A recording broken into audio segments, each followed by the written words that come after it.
Hi, Grandpa.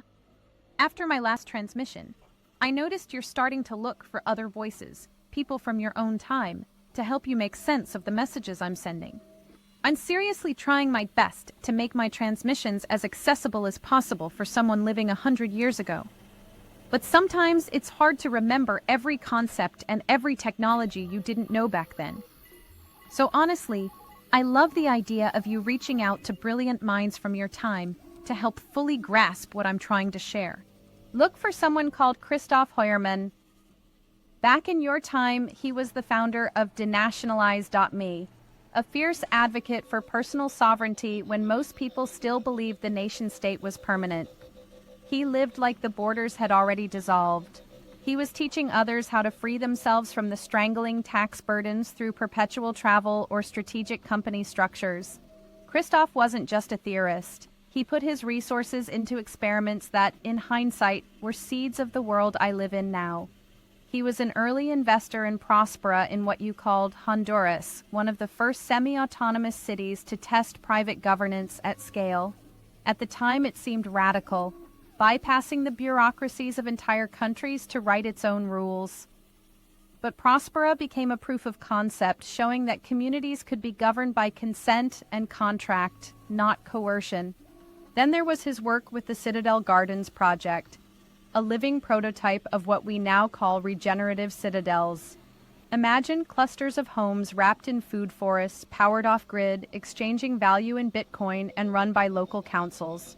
It wasn't perfect, but it gave people in the 2000s and 20s something they hadn't felt in generations: the taste of actual self-sufficiency. That's why I think he would be a great fit to understand and discuss today's message. Hi, Grandpa. I've just come back from 3 weeks in Oerveld, a citadel built on the edge of what used to be the old Carpathian Mountains. It's a place you'd recognize in spirit, but not in structure. While at home in Nodea, everything runs on our familiar sociocratic cycles: rotating circles, layered consent, patient consensus. Oerveld is ruled by a single figure, King Halvar, and not a symbolic king either. His word is law. At first I thought it would feel oppressive, and in some ways it did. Decisions came down like thunder with no room for slow dialogue.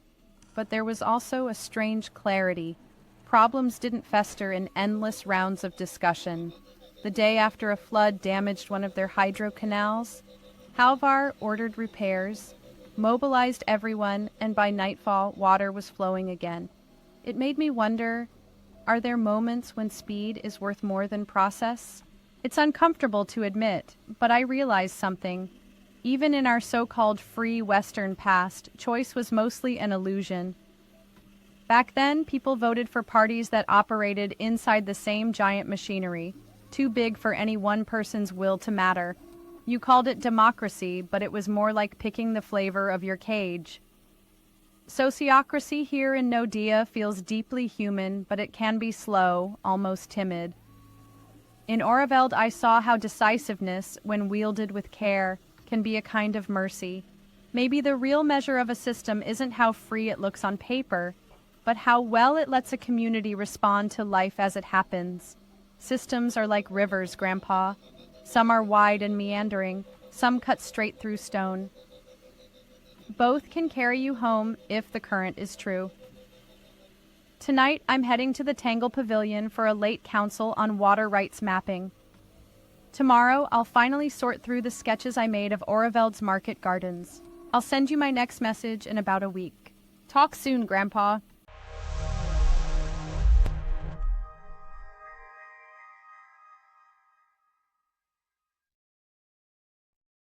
So, hi, Christoph. Thank you very much for joining me on the podcast. I hope this time the internet connection will work. Looks good. Okay, cool. So for people who might not know you, I listened to, I guess, several hours of podcast of your content, and I'm very impressed. So I would describe you as truly a borderless person. You are like 38, I guess, 37, 38, and you travel 35. Oh, I'm sorry. And you traveled all the countries on our planet. Is that true? Yeah, it's not only every country, but every like separate autonomous territory, which in my count is 326. So quite a lot of different areas to visit there. And when did you start that journey? How I old were started you? that around 11 years ago, like 2015. I deregistered from Germany, bought a one-way ticket to Mexico, and during my first 3 months in Mexico, I just had my like last 2,000 euros on the bank account. I decided to start my business, startenlos.ch. Okay, and so if I got it right, after you studied, after university, you left immediately. You never actually paid taxes in Germany. You never started a Yeah, that's job. You true. I just was left. never really employed in my life, Yeah. but the 3 internships I had during the university times, I Hmm. directly submitted my bachelor thesis back then, Hmm. 2015 already, about Bitcoin and the blockchain. And Oh, well, the professor didn't really understand the concept. He gave me a very bad mark for it. But that confirmed that I wasn't going on an academic path and rather do my own yeah. thing. And that's what I do ever since. Yeah. And what was the thesis, if I may ask? It was actually about how the Bitcoin or like the blockchain, crypto blockchain, can Yeah. enable like self-governance. So back then there were already a couple of projects, like BitNation was one, which was failing, unfortunately. But they had the Hmm. idea to like outsource certain government services over the blockchain, like a land registry and other things. And I mean, that's actually existing nowadays already in a couple of countries. And where, for example? A couple of countries around the world are using blockchain technology for certain record taking. Some Caribbean nations, for example, or Marshall Islands in the Yeah. Pacific. Okay. Oh, that's amazing. And it was 2000, if I get it right, 17 when you wrote that. 2015, I submitted the 15. bachelor thesis. And ever Oh, well, since, yeah. I'm perpetual traveler. So February 2015, I left Germany for good. Okay. And if I got it right, I listened to a podcast where you said you actually studied to work for the state, something like that. I don't know what it is in English actually, but you were like on a career path to work for the government actually, or for authorities, right? Yeah, more or less. I mean, what I studied was politics and public administration. So it wasn't Mm-hmm. exactly going like working for government. It was more like, I would say, business management without mathematics. So that's why most Mm-hmm. people studied it. You could have like all the business knowledge, but you didn't have Mm-hmm. any complicated math with it. So most people Mm-hmm. actually going to work for private companies, not so much for the Mm-hmm. government. But my goal in the beginning was initially to become a diplomat. Yeah, I wanted to work for like the German embassy or even work for the United Nations or something like that. But that all changed during the first semester when I got my hand on the wrong books because I had to present like a libertarian professor in the like first seminar on political philosophy. And I just read the wrong books and radicalized myself into like the libertarian anarcho-capitalist area. Was very engaged in Germany and Switzerland in different student groups and other associations. And over time, like the only thing I crystallized was I don't want to work for the government. I don't even want to work for someone else. I want to start my own business and help people live a freer life. Okay. And what I think was very interesting, what kind of books, like the top 3 books you read, what had the biggest impact on you? Yeah, I mean, in the beginning, it was more like ideological books. Like one author, which has a lot of power, is Ayn Rand. Ayn Rand is a like American author. It's actually her book, Atlas Shrugged, is the second most read book in the US after the Bible. But in other countries, it's not really known. And it's like, it's a novel, yeah? It's not a non-fiction book. It's a fictional book about like heroes who achieve great things by following their path.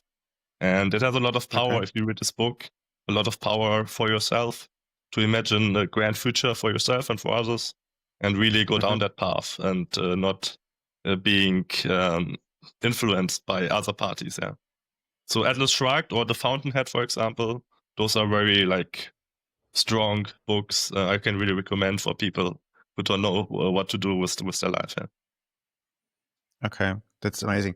And the second one you recommend, I don't know both of them. And the second one, Fountainhead, is also a novel, or is it like It's also a novel. or- Ayn Rand created her own philosophy, so-called objectivist philosophy, which is interesting. I'm not agreeing with every principle of it, but the novels illustrate this philosophy, so to speak. Yeah. Another book I really got influenced by is, you probably know that one, Anti-Fragility by Nassim Nicholas Taleb, which was a great idea in my eyes. Anti-fragility basically means something which profits from pressure. Yeah, you're not only resistant to pressure, you profit from it. And that's how I try to design my life and my business, that actually when things go worse, if systems degenerate and fail, I won't be negatively influenced by it. So we see that over the last 10 years, like my core market, Germany, gets worse and worse politically, economically, and so on. But my business profits from it because I try to help people have more options outside of Germany. Yeah. Yeah, that's very cool. I can remember, I guess it was 9th or 10th grade, I read Brave New World, which is actually like very strong in the concepts for society. And it's very interesting for our today's episode, because it rose the first question is like, is it a good way to have people like an elite controlling everything, or should everybody be able and sovereign to do everything on their own? And for me, it like opened up like entire new perspectives on how to view society. So I really like that. And it is a novel, but it's actually stuffed with a lot of concepts, right? It's no clear novel. Yeah, actually I had to read that book as well in English class. So I remember that. Yeah. Yeah, and at the beginning, I hated it. I was just like, oh, well, what's that? But it's the same like with Goethe's Faust. I read that and I was like, at the beginning was horrible, and till today I think it's one of the best books ever written. Yeah, it was for me the same with like Harry Potter. I still remember getting the first Harry Potter book, and I didn't even touch it for like 3 years. And then I like read every book when it was published within a couple of hours. Yeah, and I mean that really was defining my childhood and my youth. I was a very avid reader. I read so many books, thousands of pages, very young, and that really influenced my later life and gave me a lot of like nice ideas and concepts to implement. Yeah. Okay. And like when we talk about decentralization, I think it's the topic of the next, I would say, 100 years, probably. Decentralization on many planes. And one core thing, if we talk about government, is the nation state itself. So do you have ideas when these ideas rose and how they rose, and what would be a nation state for you? I mean, you think about that topic a lot, I think. Yeah, I mean, I studied political science, and there you define the nation state, yeah, by having some power over defined territory and the people living within that territory. That's more or less the usual political definition about it, yeah. But of course, it's not my definition. I think nation states, how they developed, is what we have nowadays. But I don't think that needs to be the future. I think the world would work much better if we don't have nations, if we have like much smaller states. Yeah, it's actually very interesting if you take the word democracy. Yeah, the Greek roots of democracy are not what most people think. Yeah, most people think it's demos, which means like the people. But actually, democracy comes from the word deme, which in ancient Athens was basically the hill over a village. And that means basically democracy can only work when the village is small enough that you can like view all the village from that hill. That was the original meaning of the word democracy. And I think such a democracy could really work if it's in small, defined areas with a homogeneous population. But obviously, democracy won't work on the level of Germany or even the level of Europe or the world. Yeah. Yeah, I mean, you have two very, very interesting projects. We will come to them later. And I think it's very interesting, the idea of like what is a good scale and which isn't.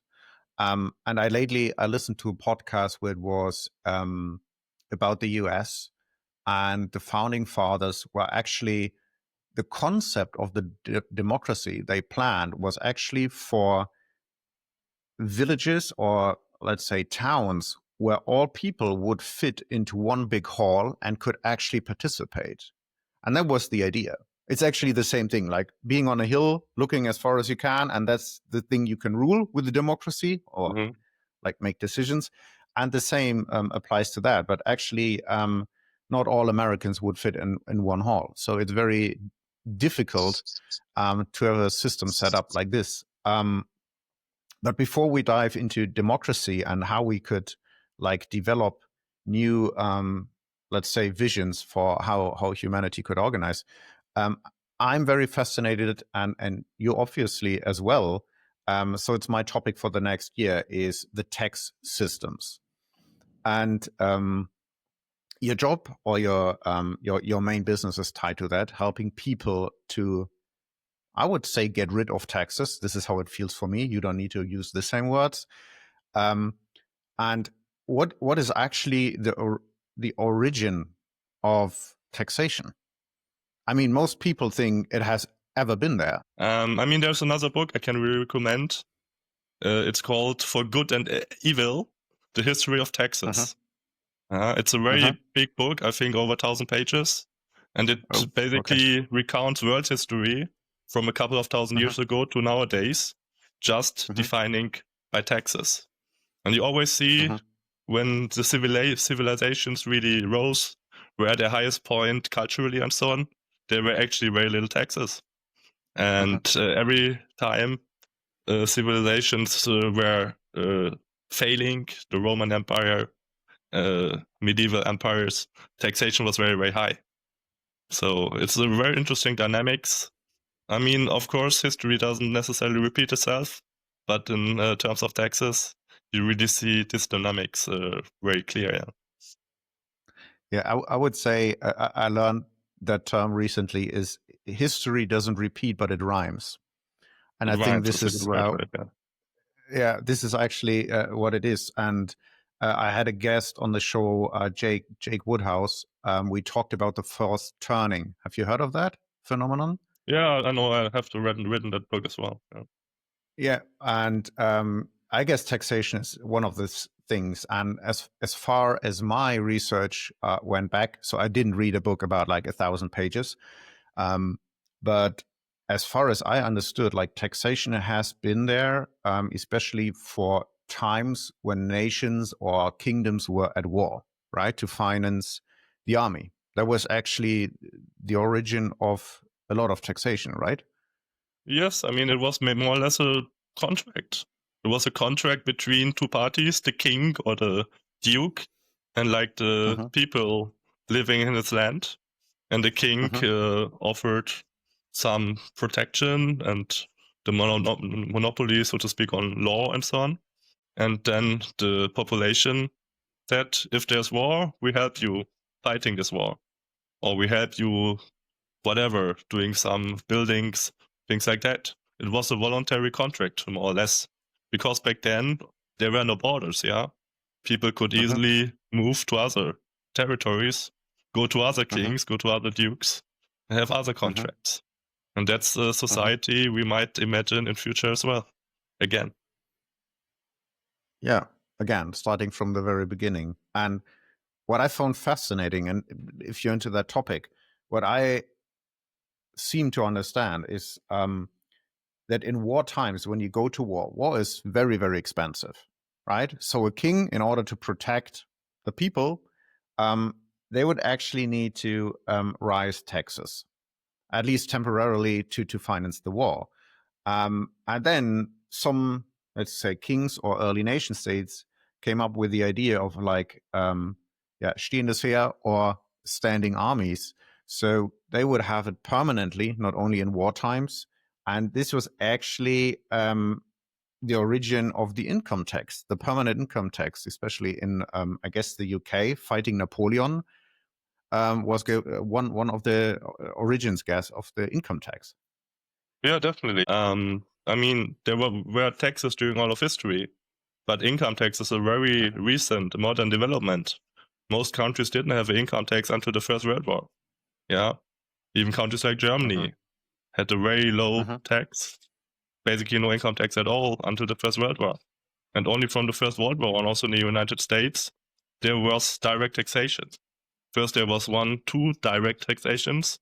Now, in countries like Germany, there's 50 different kinds of taxation, all like adding up from each other, and that makes it very hard to, keep track of what you're really paying to the government. Yeah. And how many kind of taxes are there? Did I get it right? You just said it. I mean, in Germany, there's over 50 different taxes. We have an article on that. And this is just crazy. And most people don't even know about. If they pay something at the supermarket, they see on the invoice, they see the VAT. But I mean, it's not only the VAT, it's different consumption taxes on the products they buy. It's, of course, the income tax, corporate tax of the supermarket. They have to pay taxes as well, and so on and so on. So basically everything is taxed 3 times, 4 times, 5 times, and even more. Yeah. Yeah. And what I found fascinating after listening to your content for, I would say, about 4 or 5 hours, I imagined myself using the system you're helping people with. We go into that in a second. And I would reduce my tax to 0, like the income tax, right? To 0. And then I asked myself the question, so could I come back if I want to come back to Germany? And there are certain regulations, we don't need to dig into that. And then I realized it's like, if you don't pay any taxes, first thing is, I could earn half the money, right? I could take on a marketing junior job, actually chill my life and have the same amount of money as if I would lead a team of 20 people, which would be like the normal role I would take on in Germany at the moment, right? So I could have a good time. And then the second thought was, if I want to go back to Germany, I would have a very straight question. Is living in Germany so great that I would give away 50% of everything? And this was a mind shift for me, where it's like, this is fucking stupid. There is no other expression for that. This is robbery. Straightforward. So thank you for that. So that changed my perspective entirely, because you're so familiar with that, right? I grew up with that. I founded my first company in 2009. So I was always like in stress with the finance authorities, and I hated it. But I never asked the question if I would be tax-free. And I want to come back if it would be worth 50% of everything I own or earn, right? I mean, it's very difficult for people to grasp like the different concepts. Like we always are convinced of the philosophical concept as well. Taxation is theft. Taxation is violence and force, which is true. And I never found anyone who successfully argued against that. But for most people, as you say, like the utilitarian argument makes much more sense. Why would I give away 50%? I mean, it's not necessarily about money. It's about my time, my living time. I can just work hard for the same money. Yeah, and you can just work from January to June for the state. That's another translation of that, right? But what's very interesting about that is just, I don't know how to put it. It's if you live in that system, you never ask that question. And after listening to that content and being able to be tax-free, and I would like you to elaborate on that, going back, now ask the question, how great is Germany? Because if you talk to most Germans, they say like, yeah, but everything is great here. We have like, it's very peaceful. We have like a good infrastructure and all that stuff. And it's like, yeah, but it's not that great. Sorry to say, no, it isn't. So to inspire people listening to the podcast, what is actually, I call it loophole for lack of better terms right now, or what kind of loophole did you find in the taxes which enables you to not pay any income taxes at all? Yeah, I mean, you asked the question first, is Germany still so great? And the nice thing is you don't need to completely forget Germany all your life, yeah? I always say my loophole is you can still live half of the year in Germany, but where you want to without paying any taxes, and live the other year, for example, on Mallorca, the favorite Spanish island of the Germans, in a nice finca you own yourself, and still be completely tax-free. Yeah, most people see my life traveling all countries of the world, not staying longer than 2-3 days in a place, and think, oh, I have to do the same. I don't want that. And I fully understand that. But that's not the case. Yeah, generally, to use my concept, you just need 2 locations, and you need to commute between the locations. So half a year in Spain, half a year in Germany, for example. Or to make it a bit better and safer, maybe have 3 locations. Like, for example, Germany, Austria, and Spain. But that don't need to be those countries. That can be basically every country in the world. Like, the big advantage with this concept is we can really choose to live in high-tax countries. We can go to Sweden or to Australia or to the US and stay there legally, working from there legally, but not paying any taxes. And it's not only about the taxes, it's about all the tax bureaucracy, the accounting, the audits, and so on. It's about regulation. We can scale our business much faster and much easier without being subjected to very stupid regulations, for example, in Europe, and many other things. Yeah. And the nice thing about it, it's possible. And there's challenges, but all these challenges can be solved. That's the nice thing about the free market. There's now like a big enough population of people using this loophole, so to speak. And there is companies interested to provide services to them. So it's not impossible. It's actually quite easy to find an insurance insuring you for health, for example, without having a fixed residency. So all possible. Okay, so I would say what I stumbled upon were actually two great concepts. The one concept is actually living quite similar like you do, like perpetual traveling, right? You could do that. And for German tax law, it means you are not allowed to stay in Germany longer than 6 months. So a little bit, right? And you have no permanent residency here, to make it quite simple. The rest is like very detailed about like how much earnings you actually have with German customers and so on and so on. So you could travel a lot, but there's also the possibility to go to, for example, that's interesting for me as a freelancer, to register in Paraguay, for example. There you have a very different tax law than opening up a company in Florida, for example, an LLC. And to actually collect the money with the LLC. And in Paraguay, it actually says, okay, you only pay income tax on money you earn within the country. But if you do international business, right, you don't pay any taxes on that. And with that constellation, you were still allowed to be 6 months in Germany per year, right? Yes, I mean, there's different like concepts. Yeah, there's the perpetual traveling, where we technically don't need any residency at all. Some people want a residency or even want to live more than half a year in a certain place. Completely possible. There's still over 60 countries in the world where you don't pay any income tax, either generally or on foreign income. As you said, in Paraguay, for example, I can stay 365 days in Paraguay, but it can also be like Panama or Georgia or Thailand or South Africa or even Monaco or other European places. We can all live there full time and still be completely tax-free. Yeah. So even if you don't want to travel, if you just want to emigrate permanently, that's also perfectly possible. And we help with that as well. It's just like in my eyes, the perpetual traveling concept is superior because you don't make the mistake again that you leave from one system in another system. Yeah, I always say, please emigrate, but without immigrating somewhere, because then you just go to another system, which might be better, or which is probably better for you currently, but systems can change, especially democracies can bring heavy change within a couple of months. And then from 0 taxes, you go to 50% taxes. That all happened already, yeah. But if you stay without the system all the time, you have all the advantages and it's much more sustainable. Yeah. And that, I truly, I couldn't believe that when I listened to that.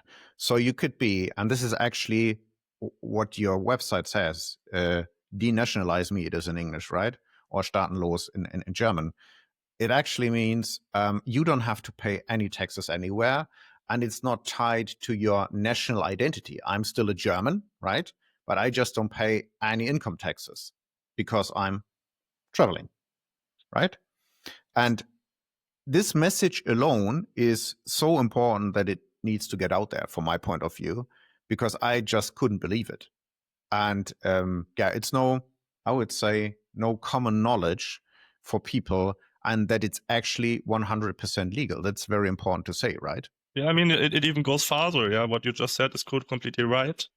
I can still be German without paying income taxes, but I could also say I can get another citizenship to have more options next to the German citizenship.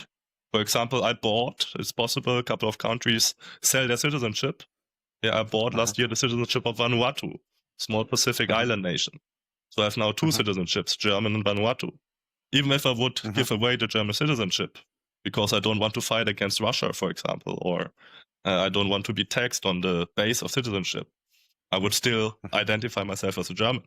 Yeah, just having a passport doesn't mean you're this and this. Because I bought the passport of Vanuatu, I never since thought I'm like Vanuatu now. It's a nice tool. It really helps me. It's like preventing me from certain risks.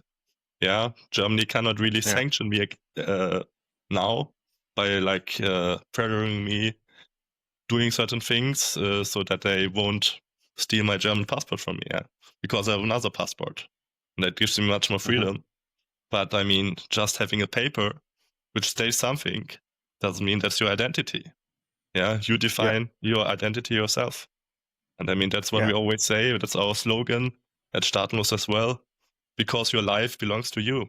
Yeah, this radical concept of self-ownership, that you can define your life, and that obviously taxes are a violent oppression against yourself.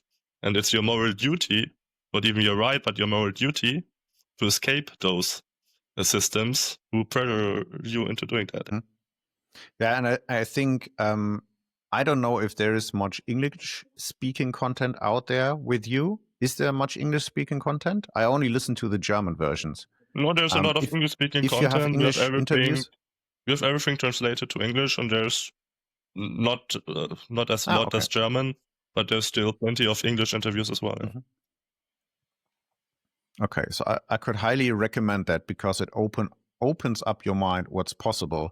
And like I just said, I had so many ideas what I could create in my life.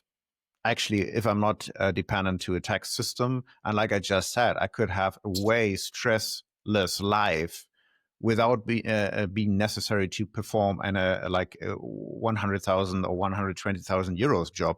I could just take the 60,000 euros marketing junior job and be relaxed and still have the same amount of money. It's a very interesting concept from my point of view. Yes, and I mean, even if people don't want to emigrate, I just need to make it clear here. If you don't want to become a perpetual traveler or emigrate to another country, you can still use strategies from us to have advantages in your current system. So even if you are in Germany, if you like Germany, if you want to stay in Germany, you can optimize your situation. You can have a bank account in another country. You can have a second residency in another country. You can even get citizenship like myself. That all gives you concrete advantages, especially if the country is really deteriorating even more in future, and there might be problems and challenges. This can really save your ass. Yeah. What I found very interesting, but I after contacting you first, I figured out that you are not only like theorizing about that and giving tax advice, but you're actually involved into two very interesting concepts. One is Citadel Gardens, right? And the other one is Prospera in Honduras. And could you maybe start with Prospera, what it actually is and how you guys set that up and what you're trying to accomplish there or figure out? Yeah.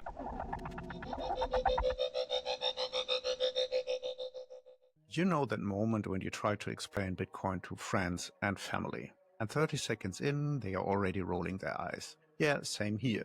And still, I felt this is one of the most important conversations of our time. So I started wondering, how can we make this beautiful, radical idea accessible to the people we love?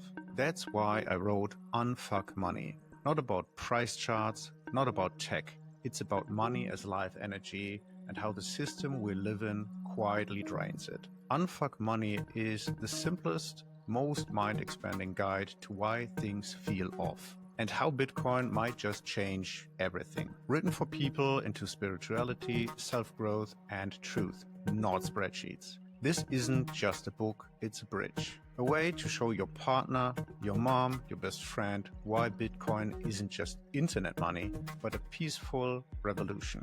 Go to unfuck-money.com and learn more and get the book on Amazon as paperback or Kindle. And if you've heard of Bitcoin but still have no real idea what it is, yet something in this message speaks to you, then this book might be exactly what you've been waiting for. Because I think it will change our world even more than the invention of the internet. Unfuck your money, reclaim your energy.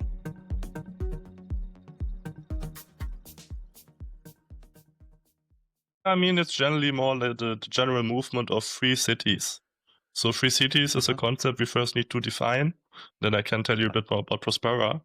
So the general idea is that our like current democracies in the Western world are not the end of history, as one famous professor once said. Forgot his name, but we learned that in political science. Yeah, there is other forms of living together, and we need to try out those forms of living together to really get progress into our world. Because honestly, our Western democracies are failing. Yeah, they're not really getting the shit done. So it's really about time to have new cities to try out those concepts. But the problem is, in like the current democracies, it's not possible. There's no majorities for that.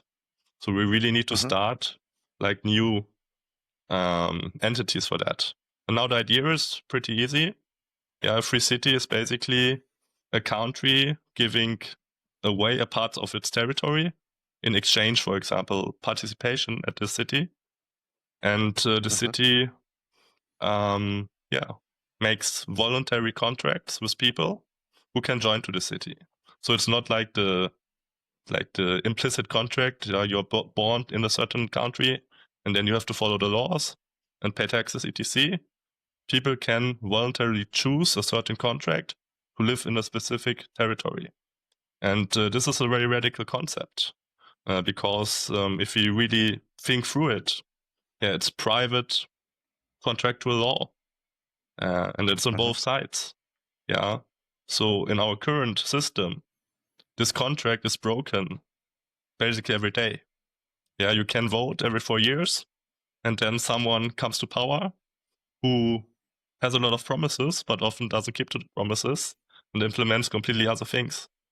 And it's against the contract, yeah?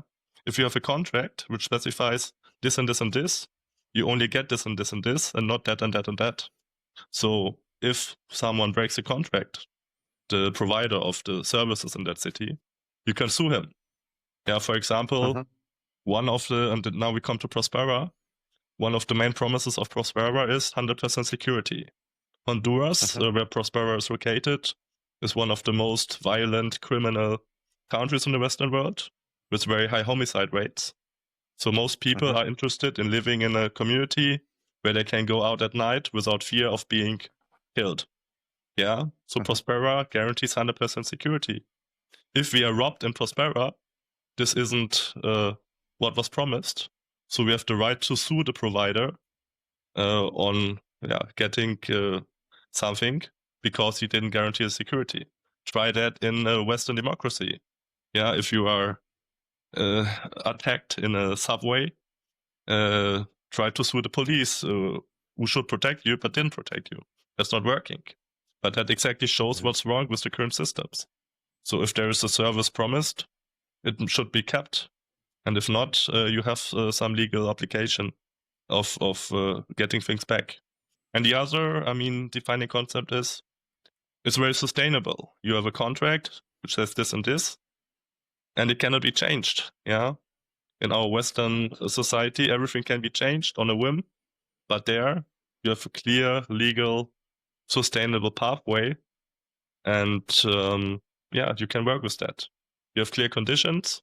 You might pay taxes, you might pay fees, but you voluntarily agree on it because this city, this entity gives you certain benefits.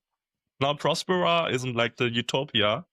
Prospera is more of a compromise, but at least it's the first project existing.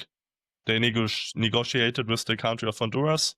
They got some parts of the Roatan Island, which is a very attractive island in the Caribbean, and they built a city there. And it has its own laws, yeah. It's not a free zone or special zone with just some tax advantages. It really has full power over the territory, about the security services, about the law, and it really uses that for its advantage. Currently, Prospera is quite exploding in areas like health, biotechnology, finance, and so on. Lots of people who are interested in longevity, for example, come to Prospera because they can try out new medications, new procedures to extend your lifespan, which would take years and decades to be approved in the US or back in Europe. So this is really a beacon of progress existing there. It's not so much about taxes, yeah. Everyone, especially who reads my information, knows that you can basically live tax-free anywhere in the world. This is more about providing new alternatives for regulation, trying out new things, making the world a better place. Yeah. And is it law-wise, is it a little bit like the city of London, for example? So it's a state in the state, but it doesn't belong to the state, or how is it legal-wise? The city of London is a very interesting concept, which is more historical. It was just grown over time over the last couple of 100 years. It got a special status with special rights. Here it's more or less a contract between a private company and the state of Honduras. And the state of Honduras is participating in shares in this private company and gets a bit of the tax revenue back. So, for example, Prospera has a 1% estate tax, 5% VAT, and a 10% income tax, but only on local income, not on foreign income. So it's still very attractive for entrepreneurs to build a business there. And they have a very streamlined business registry. You can start a business within a couple of hours by paying very low fees. Yeah. So if people want to live there, they get the contract. They have to pay $2,000 a year. And for that, plus the little taxes they have, they get all the services, all the private legislation and so on. And this legislation side is very interesting as well.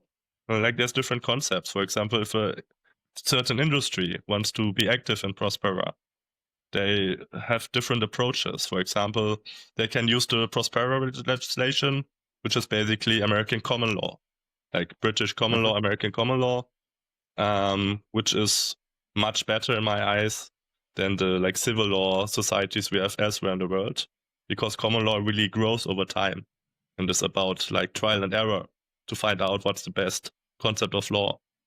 But there's also other approaches. For example, they have a very nice thing which is called the most favored nations approach. So you can basically choose the legislation of any OECD country in the world, and whatever fits best, you can use.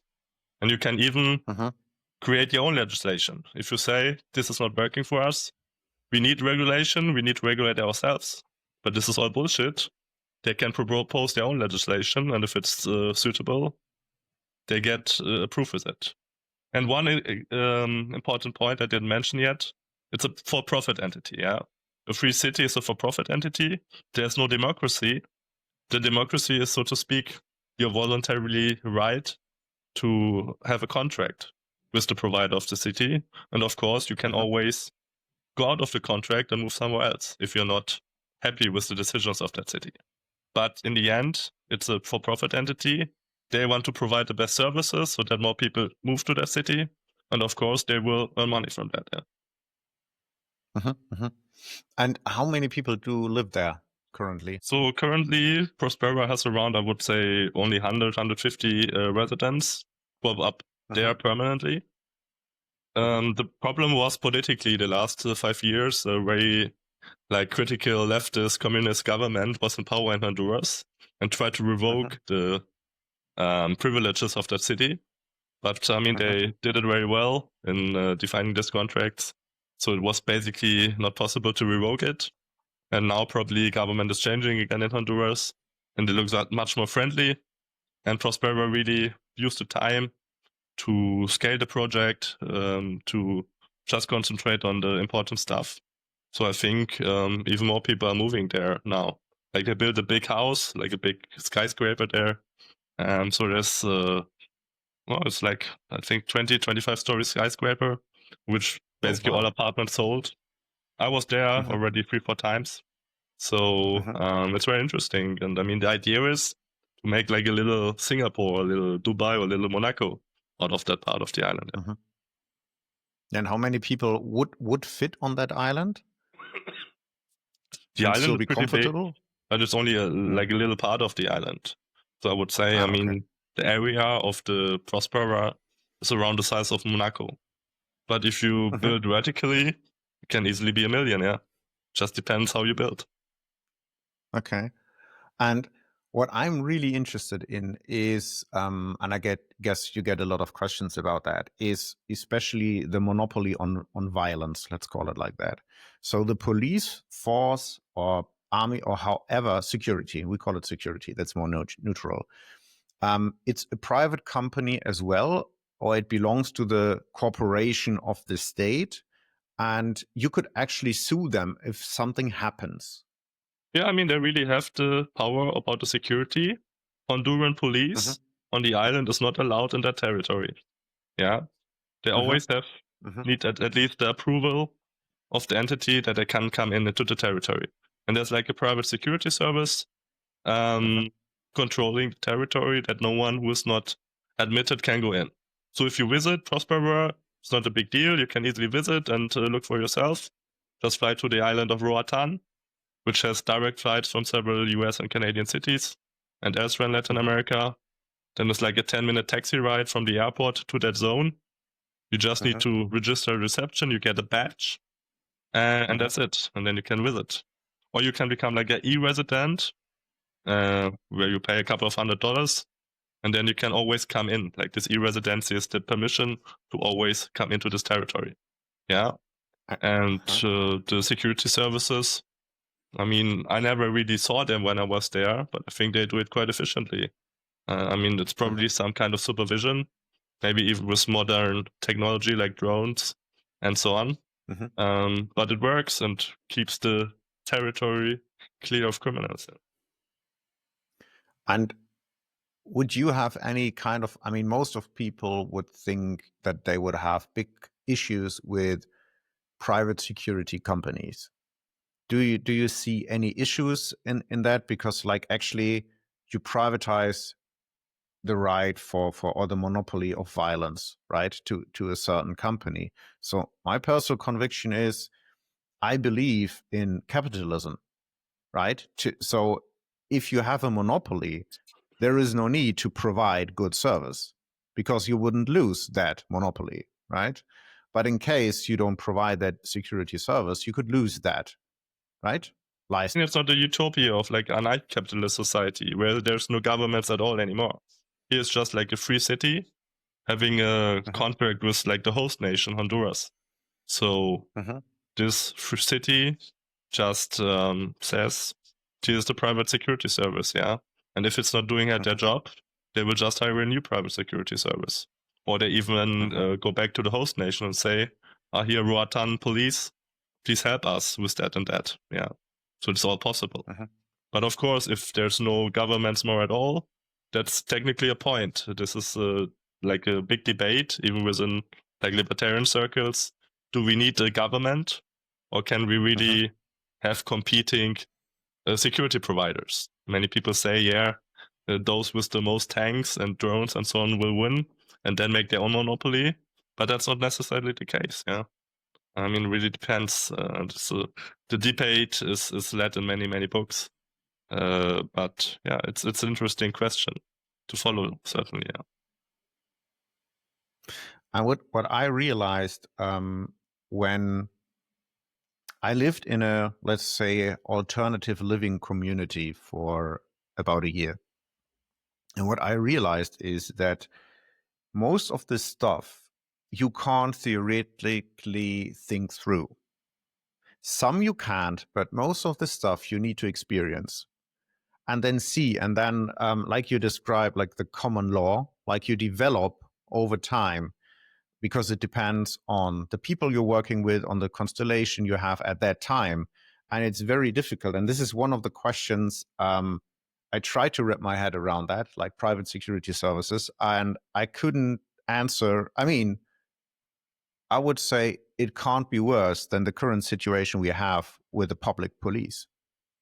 Yeah, I mean, basically it will be an insurance system. Yeah, you have like an insurance with a private security provider, and there's other people having other private security providers, and they pay a certain insurance for that.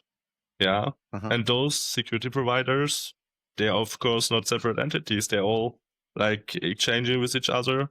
Generally, they like follow certain procedures, certain laws. So in my eyes, the free markets work. If you really have a free market on security without any state intervention. Always if there's some state intervention, it's probably not free market anymore. Yeah, and if it's not free market anymore, there can easily be monopolies and things like that. But in a pure free market, in my eyes, there can't be a monopoly. If a company gets big enough, there will always be providers who can offer the same product cheaper or better, and the people go to that company. So you really need force. You need to force someone to pay like to a certain monopoly. Yeah, I think so as well. And I mean, and that's exactly why it's important that we try it out. Yeah, as you said yourself, it's about experience. If we can just theorize about it, it will never happen. But if we create these zones where those concepts can be tested, then we can learn from experience, adapt to this experience, and then really see change in the world. And it's one concept is these 3 cities, and then there's of course other concepts associated to it. Maybe you heard about seasteading. This is like a community who wants to create new nation states on the oceans of the world. Yeah. So outside the 200-mile zone, or even the 12-mile zone, you can create your own governments, declare your own governments, because it's completely like free of government interference. And there is projects for decades now trying to create like swimming cities on the seas or even below the sea. Or of course in future maybe on the Mars or on other planets. So this is also of course more science fiction, more utopian concepts, but also very important. Yeah, and I think when you think about, like you just said Mars, I don't know if we currently have a system that it's worth exporting to another planet. So I think it's very necessary to experiment with that. And because I mean, most of us grew up in this current society, right? And living in your own little flat, hear a little bit about the neighbors, but it's like everything is separated, right? So the first step I took, like living in a community, is fucking challenging. I never thought that. It's like you have so much communication going on in order to keep this community together. I totally underestimated that. I thought it's just like, yeah, you go there and it's like business as usual, something like that. But when you realize you're trying to build like a garden, for example, or I build a camping space for van life people, there's so much friction about organizing stuff. Then it's way more challenging than living in your own flat where you can just do your stuff like you want. And it's and as long as you can't experience that, even on a more complex level like sovereign cities, I think it's very hard to talk about. My question, one practical question would be: so anyone listening to that could book a ticket to Honduras and visit and have a look and talk to people there, right? Yeah, definitely. Just write me. I know the people there. I can set you in contact with them. They're always happy about visitors. I visited the concept already like 5 times over the time, so I really saw it grow. I was one of the first to actually walk over the territory. Back then it was completely, it was like forest.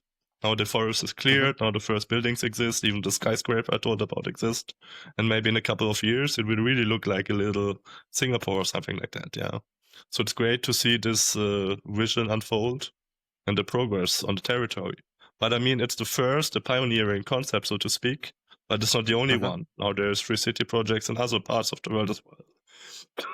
And the big movement of people really liking this idea and either pioneering it in the cities or trying to negotiate new projects with new governments. And it's a very exciting time. And for me, it was always like a big mission to support this project. I'm like ambassador there. Once a year, there's a very nice conference. I can really recommend it. Free Cities Conference in Prague, end of October. This year I will also be there and make a presentation. And it's a movement which is developing with a lot of bright minds. And I think it will really bring positive change in the world. And I really need that change. I mean, you mentioned Mars, yeah? Currently, we won't get to Mars anytime soon. We need like visionary people like Elon Musk. And Elon Musk as well knows with the current state of the government, we will never travel to Mars. We really need to reform the government first. We need to create the conditions economically and politically that we are able to explore space. And that's why he is politically engaged, yeah. Elon Musk's only goal in his life is visiting Mars. But he can't do that with the current state of world society, yeah. So that's why he tries to change it and then be able to easier get to Mars. And we really need to understand that. Yeah, in a world of freer societies, free markets, entities like free private cities, we can get much faster to Mars and live in a like more science fiction world like we know from Star Wars, yeah. And I think it's possible for the world to do that, but we really need serious change in our systems for that, yeah. And I think what's currently very difficult for people to imagine is, or the idea I could see, I think there is not a single answer where everybody would be happy. So there is not just one concept. It's more what I could imagine is there are probably about like 200 to 300 different concepts, and you just choose which is the one that resonates with you, right? So there are some people who value freedom over everything else. So I would consider my person to be somebody like this. And there are other people who value security much more. So I think it makes sense if you talk about sovereign cities, that you have like a free market, right? Like capitalism. You have a free market of different concepts where people can choose which way to go. Yeah, I mean, that's exactly the point. I mean, there will even be communist cities, so to speak, yeah? Everyone is welcome. Even we as libertarians say, everyone is welcome to try out a communist utopia. Everyone can join there, live there, make their contract, be happy. The only thing is, it's voluntarily. And in my eyes, real communism won't work without force. So of course they can try it out voluntarily, but they can't use force. Yeah, people should always be free to move, to climb over the wall, to go to other cities, which are maybe more suited to their lifestyle. And as you said, There won't be a city fulfilling 100% of what you want. There's always need to compromise. But there will be so many different entities. And I mean, the idea is basically to have a Europe of 1,000 Liechtensteins and San Marinos and Monacos again. Each providing the services you want to. And I mean, we had that in Europe thousands of years ago. We had many other problems 1,000 years ago in the medieval times, but it worked quite well. Yeah. If you wanted to be like culturally advanced, you went to Weimar in Germany, and like all the big thinkers and writers and poets come from that times. Yeah. When there was not one big nation state, but many little different competing entities. Yeah. Yeah, and I think it's a little bit like the US has a little bit left of that with the states, where you can just see, like, everybody wanted to move to California because it was very cool. Now everybody's just leaving California to move to Texas, for example. And there is a competition between the states, and I think it's healthy because it's signaling in which direction to develop. And if you just have like one huge entity, is actually immovable. Yeah, I Is mean, how I that's would why consider most it. communists want a world government, because then basically there's no competition at all. And there's no escape route, so to speak. Yeah. But as long as we have at least two competing nations, that enables you some freedom. And in our current world, with 260 competing autonomous nations, we have a lot of freedom still. Yeah. But even better, it would be if there's 2,000, 20,000, 200,000 different entities we can, voluntarily select, and even be free to start our own concept very easily. And I mean, nowadays, of course, we can start a community, so-called intentional community. It's also like part of the movement. Many people first stay within like the laws of the government. Maybe they choose like the right country to do that. For example, they emigrate to Paraguay, which has like quite free laws, so to speak, very little to no taxes, very little regulation in many aspects of life. And then they create their community there. They have a nice buildings in the middle of nowhere and can live there with people who have like the same opinions. Yeah. But everyone to himself. Yeah. And is the other project I mentioned at the beginning is Citadel Gardens is a little bit more like that, right? So it's no sovereign like region. It's like more intentional, bigger intentional communities. Yeah, it's an where you intentional could community, live. so to speak, for people who want to combine the perpetual traveler lifestyle with a more like social lifestyle, especially for their families. So the basic idea is kids don't need to go to school. They can travel and see the world and still have a very good education. But kids shouldn't be sitting in front of their tablet all day without interaction to other kids. So they should have like citadels, spaces in the world where they can meet other kids and the parents can meet other parents. And you have like 20, 30 families at the same time in a certain citadel where they can live several weeks to months with each other. Kids can play with each other, be educated with each other. And then you can move to another citadel somewhere else in the world. That's the basic concept about it. I'm also invested into that project and pushing it. It's still not completely ready. I think it will take another 1 or 2 years, but we already have certain citadels in countries like Croatia, Portugal, Canada, and so on, and many more being created in the next couple of years. So the main idea is you don't need to live in a certain country. You can, like I do it, perpetual travel, even as a family, stay 3 months there, 3 months there, but even also be free to say, now I want to travel 2 months on my own, show my family a certain other space in the world, but then come back into this like community of known friends where I can always, have nice social interactions. So because that's one of the challenges of perpetual traveling, of course, the social life with your family, with your kids, with other people, which is manageable in my eyes. But for many people, it's hard. And this is just a solution for it. Yeah. Okay. And as far as I know, I talked to Sylvia, who is actually part of the Madeira project, right? and I talked to her. So I got the newsletter, I guess, 2 weeks ago. They bought the land, I guess, and now start building. From my point of view, this the latest. Yeah, there is a very nice piece of land in Madeira where they now like create a little village of like 20, 25 units for families to live in. And of course, these units will be rented out. There will be like an innovative concept combined with cryptocurrencies, with the blockchain, how to like modern timeshare those flats, but with much more advantages than it used to be with this concept in the past. Yeah.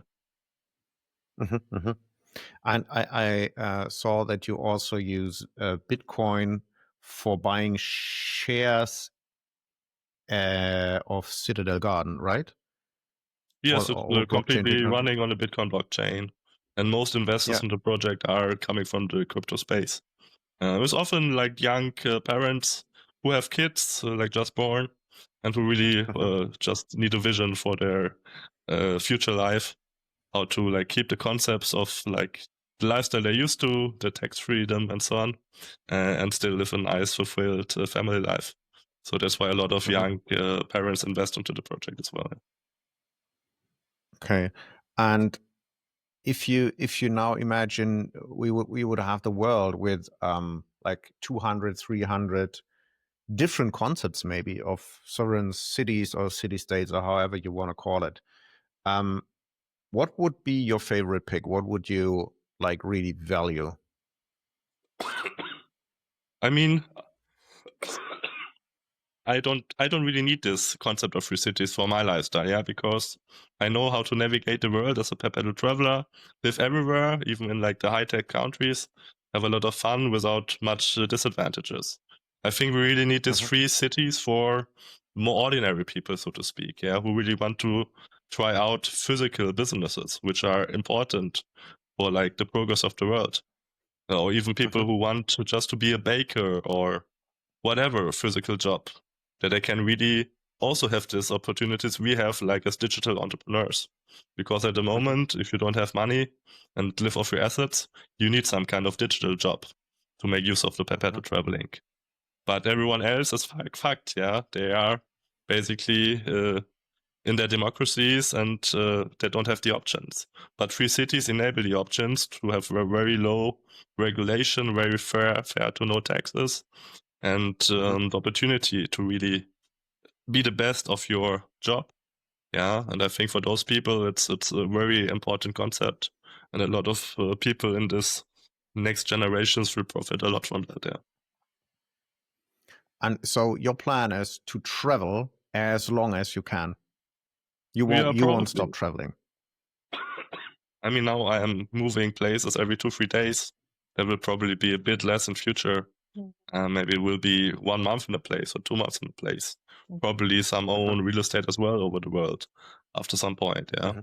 But generally, I couldn't imagine living more than 6 months in a certain city or a certain state at the moment, yeah. Okay. It's very interesting and very new to a lot of people, I think. And I would have two questions that are very interesting for me personally. So how do you see the role of artificial intelligence and robotics, especially in empowering that kind of like sovereign cities? Yeah, I think it will really help. It will make those services more accessible and really bring a lot of business to the cities. For example, in Prospera, they have a very advanced robotics manufactory. Like there's like a completely automated roboter building units out of wood where people can live. And so I think houses.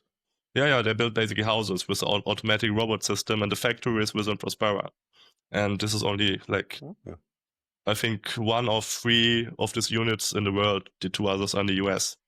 And it really helps the needs of Prospera because they can now easily scale like their population with these units, which are modular, which can be fitted together like Lego bricks. Yeah.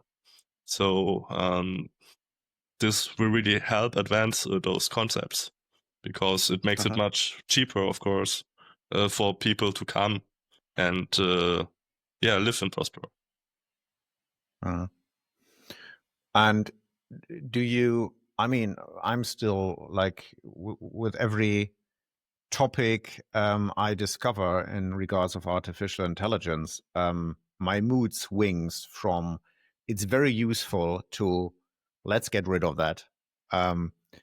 So what's your point on especially administrative tasks? Do you see like big leverage to like provide all the services like way cheaper, or do you see like is there danger of using that technology? I think there are dangers with artificial intelligence, but most are, I think, preventable. Yeah, so I think artificial intelligence will replace a lot of modern jobs, especially from people who are not really thinking about it. Yeah, like 5 years ago, working in IT was like the sustainable career path. Now no one needs you anymore because AI replaces you. Yeah, and also like in my field, normal tax advisors in a couple of years, you won't need them anymore. You will probably still need myself because I do more strategic consulting, but like doing accounting, doing tax declarations, this will be completely replaced by AI. And I think it's a good development because, I mean, honestly, most jobs in current society are bullshit jobs. Jobs no one really needs, jobs just existing because of stupid government regulations. So it's great that AI replaces them and people can do more productive things, which are bring an advantage to the society and for real progress and so on. Yeah. And do you think? I totally agree with you on that point. I think this disruption that will come is a hard wake up call, and I share that opinion about like most jobs are just shitty monkey jobs. That's it. But you are very used to that and to get your money and have security. But I think most of the people need to be very reflected to develop into a direction to ask themselves the question what their passion truly is. And what I see and what I'm concerned about. So in general, I think this movement is good. But I think it's like how much pressure can you put on a current system before it breaks? And I think it's a lot at the same time. So we had like several revolutions in certain industries, right? But we haven't had a revolution in like almost all industries and at that pace. So I think that will put a lot of pressure on like the classic nation states we see at the moment. And I think especially very slow nations like Germany, I think they won't make it. That's my personal opinion. Yeah, I think, I mean, artificial intelligence, in my eyes, is not very dangerous in itself, but it can easily be like exploited by nation states into very potent and dangerous weapons. Yeah. So I think that's more of a risk that the technology, in which is itself not a big risk, can be manipulated. Yeah. And then maybe even get into waters we don't want to see. My last question would be, we talked a little bit about Bitcoin and you wrote about Bitcoin like a long time ago. From my point of view, Bitcoin is actually, so if you see money as the language of what we value in the world and how we collaborate as humans to show others what we actually value by putting money into it, having a good monetary system is actually a very, very important basis for a society. And actually, the money in the current system is just fucked up. So, what, from your point of view, is the role of Bitcoin in bringing like new sovereign cities or like dissolving the nation state? What will happen if the Bitcoin journey continues? and it looks like. Yeah, I mean, it's always about parallel systems. Now we spoke a lot about free cities as parallel systems to nation states. But of course, we need parallel systems in terms of money as well. I mean, this is one of the most defining aspect of our societies is the money system. Most people don't understand it. And that's why we still live in this fact-up system. Most people say we live in like a free market. But if the money is controlled by government, if like the amount of money and the interest is controlled by government, it's not a free market. It's pure socialism, yeah. We don't need to get too deep into that. But crypto, especially Bitcoin, provides an alternative. Yeah, money which is fixed, which can't be inflated, which is decentralized, which is open source, transparent. So it has a lot of utility. And I mean, the wish of many Bitcoiners that Bitcoin replaces like fiat currencies is probably not working. But Bitcoin really got an excellent storage of value, much better than precious metals like gold in my eyes, because you can basically take it everywhere. You can use it everywhere, and it has a certain value. Yeah, and I mean, value is subjective. Most people don't understand that. Gold is not value full because it's like sparkling. Yeah, it's just because we say gold is value to us, and the same we can say about Bitcoin.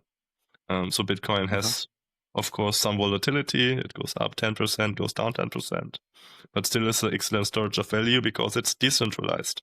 No one can rob us our Bitcoin. We can like expropriate ourselves if we forget a private key. So you need to be a bit knowledgeable how to use it. But generally, it's a safe technology, and no one can really influence it. Like gold, which can easily be banned and expropriated from you, or many other things like the normal fiat money. Yeah, and happened several times in history, but most people never read about that. And do you think that Bitcoin and all the technologies evolving around Bitcoin and blockchain will be crucial to make sovereign cities happen? Or would it work on a fiat system as well? I mean, every free city is free to try out. Yeah, I mean, there will be cities with free fiat systems, and there will be cities with crypto bases. And I think the most successful ones will be those based on cryptocurrencies, not only based on one currency, but on competing currencies, which can be both fiat and cryptocurrencies. There should just be a free market on that, yeah. So, I mean, this is something we need to try out. Free cities are perfect to try out. And I think there are some cryptocurrencies with a lot of utility. I mean, that was the thesis of my bachelor thesis 10 years ago already, that the blockchain can be used to make a lot of government transactions more efficiently as well. So like the land registry or the business registry or many contracts are much safer when they are verified by the blockchain, yeah. And there's a lot of developments in like free cities already in that direction as well, yeah. So they use Bitcoin and Prospera. They use Bitcoin as well, yeah. They're very crypto friendly, obviously. They now have even like traditional banks in Prospera, which are basically building the the interface between crypto and the normal fiat banking system. Yeah. Okay. So I would say let's wrap that episode up with 2 games, quick games. So the first one is a word association game. And I think the answers are quite interesting when you don't have time to think too much. So it's quick reaction game. I will give you, in total, I will give you 8 words. The first 5, you can respond with another word. So the first association you get into your head. And the last 3, you can respond what it means to you in a whole sentence.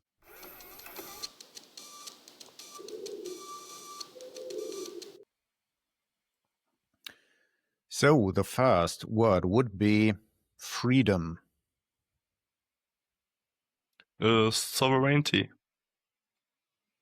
Sovereignty, okay. Trust. Trust. Difficult. What comes to my mind with trust? I have to say in my head, I always think about building something. Okay. Because you need to build trust, obviously, but yeah. This is just the association I have. Yeah, all good. And change. Yeah, progress. We had that a lot, but I should just answer with the word progress. Okay, power. Power. Money. That's good. The next thing is wealth. Power. Okay, Not so that the I next think like three this, ones. but it comes to my mind. Yeah, that's what it's about. So the next thing the next three you can answer in a sentence. The first thing is community. Yeah, I think communities are very important for the well-being of our society and for future generations. That everyone is able to live in the community he chooses to voluntarily. Okay, consciousness. Yeah, I think most people are unconscious about themselves and about what to do with their life in our world.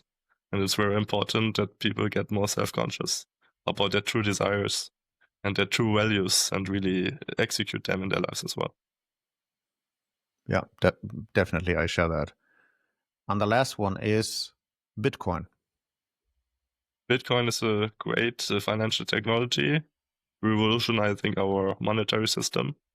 And next to other cryptocurrencies, I think it will bring great change and help people have sound money and not be expropriated all the time by their governments. Okay, that's cool. So now we're entering the last one.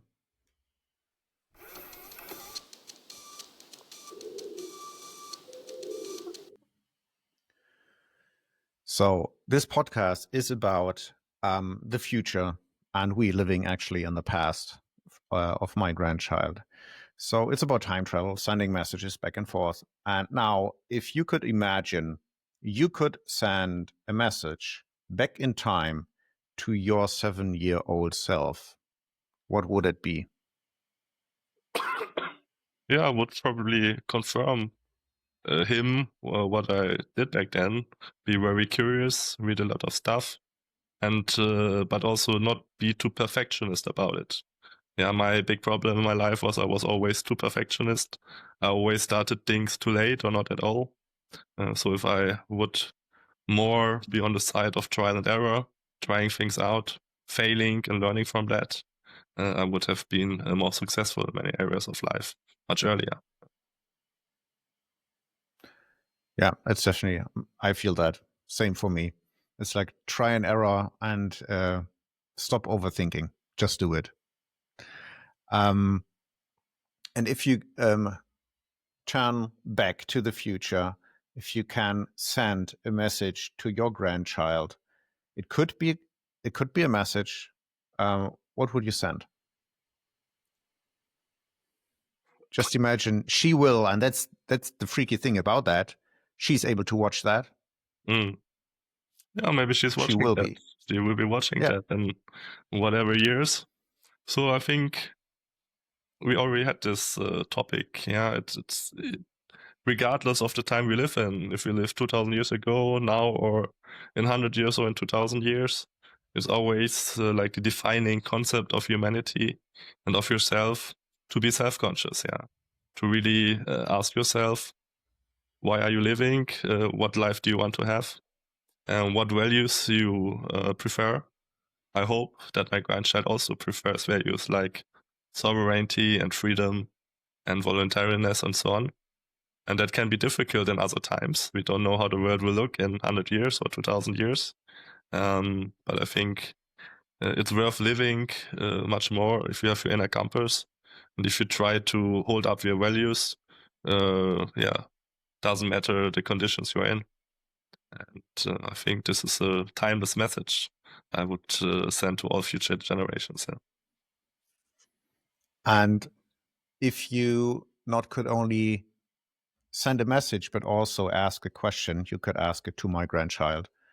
And when the episode is published, she will give you an answer to that question. What would be an answer, a question you would ask somebody living in 2140? Well, I mean, it could be a personal question, like how did my work during my lifetime influence you and your life and the life of the world? Can you tell me about that? Or it can be more general, of course. Like, are you happy in 2140? Or would you wish back what you learned in school about previous ages of humanity? Yeah. I think the personal question is quite good. I think, I mean, when you listen to Bitcoin podcasts, for example, right? It's very interesting that people who discover Bitcoin, something with their time perception changes. It's like from short-term thinking to more long-term. And the idea for that podcast actually came up when I thought like, okay, it's like thinking about my child is one thing, but thinking about the child of my child, I probably will never know, maybe. This opens up a totally new realm. And I thought it's like, just imagine, yeah, for the sake of imagining it. This will be something is like you were the person who changed the direction of this family just by buying Bitcoin. Mm-hmm. This is why we are like one of the most, I don't know if it still exists to be influential in 100 years. But with the decisions you make, and especially the more you follow your path of passion and be courageous like you are, right? Traveling, doing that stuff, helping people. I think it's a very interesting experiment for the mind to think what kind of results will that have in 100 years. I could forward that, and I'm excited what will come out of that. Well, I hope I can be able to live to see my grandchildren and even maybe their grandchildren. And that's another topic, longevity, but who knows? Yeah. And in my timeline, I guess my next child will be born when I am, I guess, 85, and she will be born when my child is 60. So it's like a different timeline because longevity will accelerate massively, I think. So Christoph, thank you very, very much. And I will link your work. Actually is like denationalize me for English-speaking people, right? And Staatenlos for Germans. I will link that. What's the other best channel to reach you? Is it Twitter? Well, I'm active everywhere on social media, Facebook, Instagram, LinkedIn. You can just write me an email. I use Telegram a lot at staatenlos.ch. Just write me a message there. And everyone can ask questions, of course, for free. I won't answer hours for free, but just feel welcome to drop me a note. Yeah. Cool. Then thank you very, very much. Yeah, thank and you have for a great the day great questions. In Brazil, where you're at the moment. Yeah. Okay. Thank you. Thank you. Hi, Christoph. I'm sending this to you from Nodia, our high-altitude citadel in what you would have known as the Alpine Arc. It's strange to think you're hearing this in your time, while for me you're already part of history. But history here isn't distant. It's more like a river we can still reach into. You asked how your work influenced me. The honest answer is more than you'll ever see directly. In my world, movement across borders isn't a privilege or a loophole. It's normal. Identity is portable. Governance is voluntary. People belong because they choose, not because a state stamped a paper. Those seeds were planted by people like you. Your ideas about statelessness, about scattering one's life across multiple jurisdictions to reclaim freedom, helped shape the early blueprint for citadels like Nodea. You were part of the quiet rehearsal for the post-nation world I grew up in. When I was a child, my mentors would talk about the stateless pioneers, not as celebrities, but as pathfinders who showed that a human being could stand up, step out, and still thrive. That gave our parents permission to build something beyond the old borders. We're living in that permission now. You also asked if I'm happy in 2014. Happiness here isn't a static feeling. It's more like a current we learn to swim in. Our systems are aligned. Money holds value. Communities stay small and coherent. We live close to our food and our sky. But being the granddaughter of a legacy figure, living among machines that now outnumber humans 3-1, I still feel doubt and longing. We're freer than you were, but freedom brings new questions about belonging, intimacy, and trust. Do I wish back the previous ages? Number. To me, the fiat world and the nation-state era are like old paper maps, quaint, a little absurd, but fascinating to study. I don't miss them, but I hold a quiet gratitude for the people inside them who refused to give up on freedom. You were one of those people. Sometimes, late at night, when the Citadel wind turbines hum like a giant heartbeat, I imagine the line between your time and mine. You standing at the edge of a system everyone thought was permanent, and me, born into the proof that it wasn't. Your work made this world possible, not as a monument, but as a path.